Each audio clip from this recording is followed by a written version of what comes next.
Hola, ¿qué tal? Bienvenidos a este especial COVID-19 Ganemos la Batalla de su Canal 4 RD, en donde estaremos conversando con connotados profesionales que abordarán los diferentes ángulos de esta pandemia.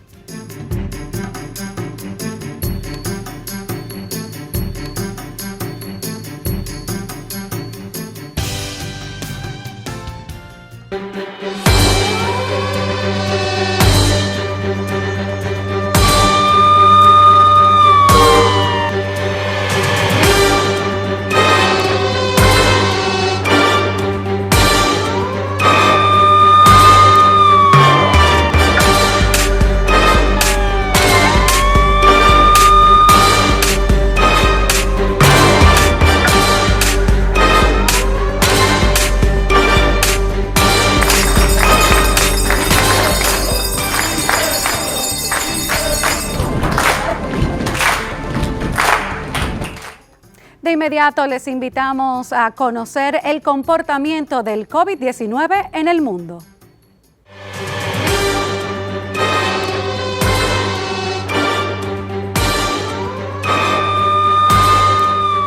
Sin lugar a dudas, el coronavirus ha cambiado la manera de comportarse de las personas en el mundo, y es que aún en la actualidad, con los registros de casos y muertes de la enfermedad, el miedo, paranoia, desesperación y hasta la obsesión es lo que aún viven millones de personas en todo el mundo por temor a infectarse con la enfermedad. Y nos preguntamos, ¿cómo llegamos hasta aquí? Las noticias en medios internacionales iniciaron a salir y el 31 de diciembre de 2019, la Comisión Municipal de Salud de Wuhan, provincia de Hebei, China, notificó un conglomerado de casos de neumonía en la ciudad. Posteriormente, se determinó que era causado por un nuevo coronavirus. El 1 de enero de 2020, la OMS establece el correspondiente equipo de apoyo a la gestión de incidentes en los 3 niveles de la organización sede. Las sedes regionales y los países y la organización entran en estado de emergencia para abordar el brote. El 4 de enero de 2020, la organización informa en las redes sociales de la existencia de un conglomerado de casos de neumonía sin fallecimientos en Wuhan. En tanto, el 5 de enero de 2020 publica su primer brote epidémico relativo al nuevo virus. Ya para el 10 de enero de 2020 se publica en línea un amplio conjunto de orientaciones técnicas con recomendaciones para todos los países sobre el modo de detectar casos, realizar pruebas de laboratorio y gestionar los posibles casos. Las orientaciones se basan en los conocimientos sobre el virus que existen en ese momento, tomando como base la experiencia con el SARS y el MERS, así como las vías de transmisión conocidas de los virus respiratorios.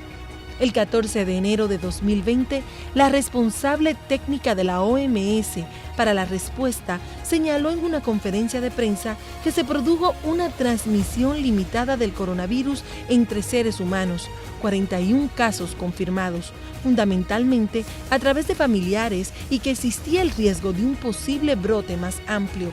Entre el 22 y el 23 de enero de 2020 se convocó un comité de emergencias según lo previsto en el Reglamento Sanitario Internacional para evaluar si el brote constituía una emergencia de salud pública de importancia internacional.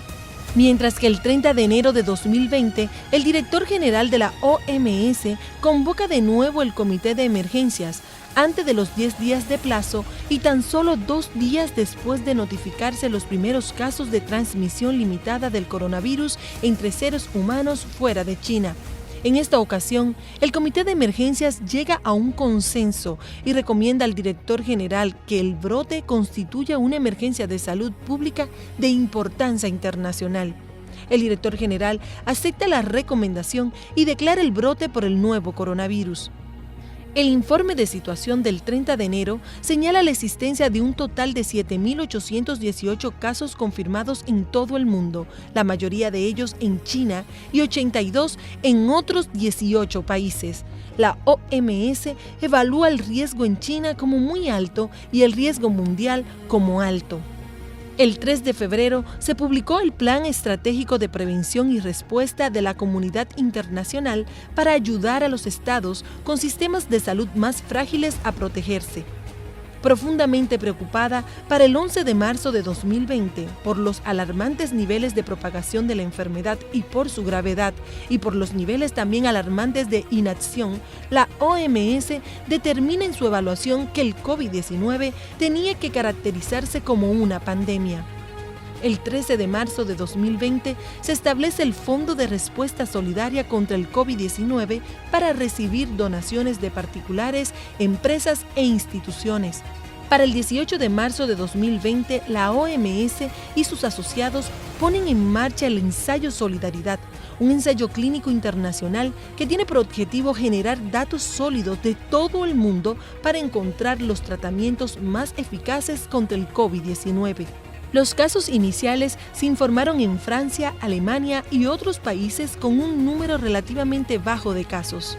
El 21 de febrero se informó un gran brote en Italia, principalmente en el norte, cerca de Milán. A partir del 17 de marzo de 2020, todos los países de Europa informaron al menos un caso de COVID-19.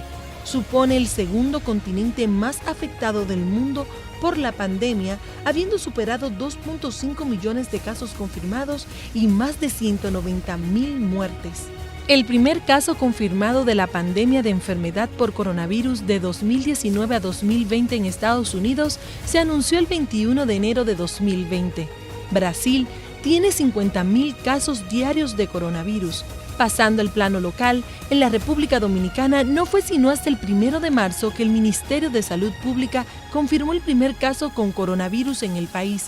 Se trató de un ciudadano italiano de 62 años, quien ingresó al país el 22 de febrero, procedente de Pesaro, región Marcas, en Italia.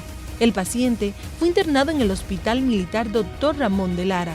Desde ese día, la alarma se activó en el país.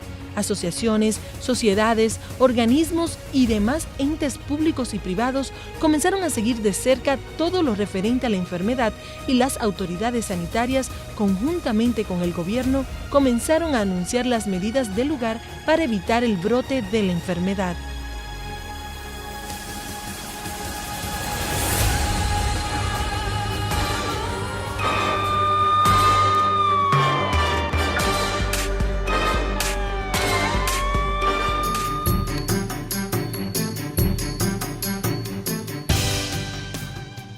Hoy el presidente Luis Abinader se refirió en su discurso de toma de posesión sobre las acciones que estará tomando el Gabinete de Salud con relación a la pandemia. Por eso quiero anunciarles hoy que nuestro gobierno pondrá en marcha un plan nacional de detección, aislamiento, rastreo y tratamiento de contagiados a una escala sin precedentes en nuestra historia, con el compromiso de garantizar el acceso a la vacuna contra el virus a toda la población dominicana tan pronto como esté disponible. Aumentaremos el presupuesto de salud hasta llegar a más de 66,000 millones de pesos en los primeros 4 meses del gobierno para atender esta emergencia. Aumentaremos el número de camas donde sea necesario. Duplicaremos nuestra capacidad de camas en las unidades de cuidados intensivos. Pondremos en marcha 12 hospitales temporales. Formaremos a más de 1,000 médicos y enfermeras en un gran programa nacional para ser más eficaces en la lucha contra la pandemia. Tal empeño será posible porque vamos a reestructurar la arquitectura institucional del Estado para eliminar los organismos e instituciones innecesarias o con duplicidad de funciones, y destinaremos esos fondos a la inclusión de más de 2 millones de ciudadanos al Seguro Familiar de Salud.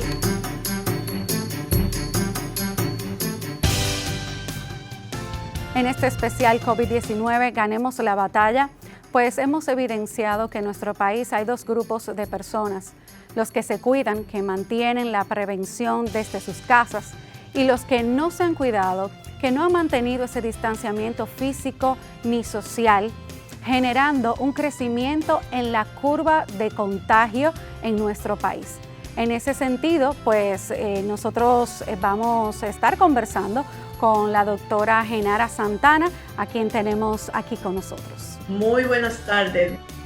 Bien, doctora, la verdad es que muchas personas tienen muchas preguntas alrededor de este tema del COVID-19 y quisiera que usted nos ilustre un poco como infectóloga ¿Qué se debe de hacer cuando una persona da positivo en la prueba? Bueno, mira, lo primero es que cuando una persona está positivo para COVID-19 o tiene signos y síntomas, debe de ser aislado. Inmediatamente tiene prueba positiva, debe de estar aislado. Y esa es una de las grandes fortalezas que han tenido otros países, que cuando hacen muchas pruebas, lo que salen positivo lo llevan a un sitio de aislamiento y de esa manera se puede evitar que se siga transmitiendo la enfermedad. ¿Cuál sería ese protocolo que se debe de llevar en el hogar cuando alguien de la familia sale positivo? Debe de existir muy buena higiene, constantemente lavando los manubrios y los inodoros con agua clorada, y todos los utensilios que esa persona utilice debe ser individual. Muy bien, ¿cómo podemos nosotros cuidar a nuestros niños? Porque, por ejemplo, niños a lo mejor de 1 año que tal vez no pueden utilizar las mascarillas, ¿cómo podemos nosotros protegerlos del COVID-19? Sí, mira, los niños, unos dicen que por debajo de 6 años, otros dicen que por debajo de 2 años no deben de usar mascarilla. Los niños tienen la particularidad que ellos pueden ser infectados, pero ellos no desarrollan tanto la enfermedad como los adultos. Aunque sí, a medida que se están viendo muchos casos de adultos, están aumentando los casos en los niños. Pero gracias a Dios, no tanto con la severidad que se presenta en los adultos. Entonces, ese niño, si hay uno positivo en la casa, tener la misma forma de aislamiento, usar la mascarilla a la persona que pueda contaminar, es decir, la persona enferma, y tratar de estar a distancia del niño para evitar que éste sea contaminado. Pero los niños se contagian con mucha facilidad y gracias a Dios ellos pueden ser manejados más fácil porque se pueden manejar de formas ambulatorias y gracias a Dios que la severidad de ellos no es mucha. Aunque, vuelvo y te reitero, ya estamos teniendo niños con complicaciones. Bueno, definitivamente hay que tener mucho cuidado con esto y todo el mundo tomar las medidas o los protocolos que nos recomiendan. De ese mismo modo, quisiéramos saber, doctora, por ejemplo, ¿cuáles serían aquellos tratamientos, por ejemplo, preventivos para cuidarnos de que no nos dé el COVID-19 o que no nos afecte de gran manera? Ok, mira, se ha oído mencionar incluso por medio de comunicación, médicos hablando sin experiencia científica de tratamiento profiláctico o de preventivo para el COVID-19, pero lo cierto es que desde el punto de vista científico no hay ningún medicamento que se pueda decir puede actuar en la fase preventiva de la enfermedad. Tenemos que recordar que la enfermedad tiene 3 fases. La fase leve, en la que los síntomas son muy banales, que se pueden tratar con tratamiento sintomático. Hay fase severa y hay fase grave, y ahí es donde se están experimentando muchos medicamentos, pero todavía sin un protocolo establecido que sea científicamente aprobado para el tratamiento de COVID. De ahí que lo más importante para la prevención de esta enfermedad y que sí está muy documentado que puede prevenir la enfermedad es el distanciamiento social, el uso correcto de la mascarilla y la higiene, sobre todo la higiene constante de las manos. Y también, doctora, ¿cuáles medidas usted recomienda para aquellas personas que pueden llegar a una fase crítica del virus? Sí, es muy importante. Mira, desde mi punto de vista, todo ha fracasado con esta pandemia o ha sido más fuerte con esta pandemia en nuestro país porque no disponemos de atención primaria. Si nosotros dispusiéramos de atención primaria y educación para la salud, si nosotros utilizáramos este canal para dar mensajes educativos para la salud, nosotros tuviéramos menos incidencia de pacientes graves, porque tú sabes que es directamente proporcional. Si la persona siente signos y síntomas, deben de ir de inmediato a su médico, porque cuando se quedan en la casa, ahí es donde se complican. Y me voy más lejos. Tú has oído que han hablado de muchos medicamentos, sin embargo, quienes están tratando los casos se están dando cuenta que la persona se ha quedado en la casa automedicándose y cuando llegan a la casa al médico ya es tarde. Entonces, una de las cosas que debemos de insistir es que no se pueden automedicar en casa, que deben de ir a su médico y estar en constante comunicación con su médico, dependiendo de los signos y síntomas que presente. Los que se quedan en la casa son los que tienen peor pronóstico. En ese sentido, como usted indica que se debe de llamar al médico o de ir donde el médico, ¿cuál es la situación de los médicos en el país con esta situación? Porque esto también los afecta a ustedes. Claro que sí, porque lo grande de este virus es que puede ser una persona asintomática contagiante, es decir, una persona que no tenga síntomas puede tener la infección y transmitírsela a uno, pero además se ha determinado que a medida que aumentan más los casos, que los médicos tienen que estar más rápidos, que tienen que estar viendo más pacientes, que puedan tener fracaso con lo que es los equipos de protección, en esa misma medida el médico puede ser más contagiado. Yo pienso que tenemos que educar específicamente para lo que es el uso de equipo de protección, porque si lo vemos, no es tan fácil. Y a medida que tenemos una mayor demanda, tenemos menos tiempo para nosotros dedicar a quitarnos los equipos de protección, que es donde está determinado, es uno de los factores que a nivel mundial han incidido, aunque el personal de salud sea más contagiado. Imagínate cuando tú tienes una unidad de cuidados intensivos muy congestionada, que te llaman por un paciente y tú vas rápido, quizás olvidándose la medida de precaución, ahí puede suceder contagio. Y eso es una de las cosas que pienso ha incidido más. Bueno, doctora, muchísimas gracias por estas reflexiones, por todo el conocimiento que ha compartido con nosotros. Nosotros vamos a continuar con este programa especial de su canal 4 RD, Ganemos la batalla al COVID-19.